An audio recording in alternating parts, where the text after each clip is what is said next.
பாஜக தலைமையிலான தேசிய ஜனநாயக கூட்டணி ஏற்கனவே தொகுதி பங்கீட்டை முடிச்சிருச்சு. இந்த தேர்தல்ல முதல் முறையா ஐக்கிய ஜனதா தளமும் பாஜகவும் தலா 101 தொகுதிகள்ல போட்டியிடுறாங்க.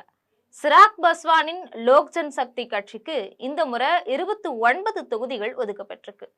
ஆனா ராஷ்டிரிய லோக் மோர்ச்சா மற்றும் இந்துஸ்தானி அவாமி மோர்ச்சா ஆகிய கட்சிகளுக்கு அவங்க கேட்டதை விட குறைவா ஒற்றை இலக்கத்துல தொகுதிகள் ஒதுக்கப்பட்டிருக்கு.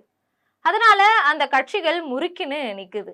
எதிர்கட்சிகளோட இந்தியா கூட்டணியிலேயோ தொகுதி பங்கீடு பேச்சுவார்த்தை இழுத்துட்டே போகுது.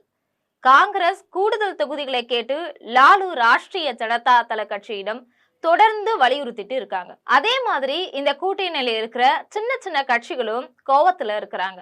இந்த நிலையில இந்தியா கூட்டணியில சிக்கலோ சிக்கல் தான்.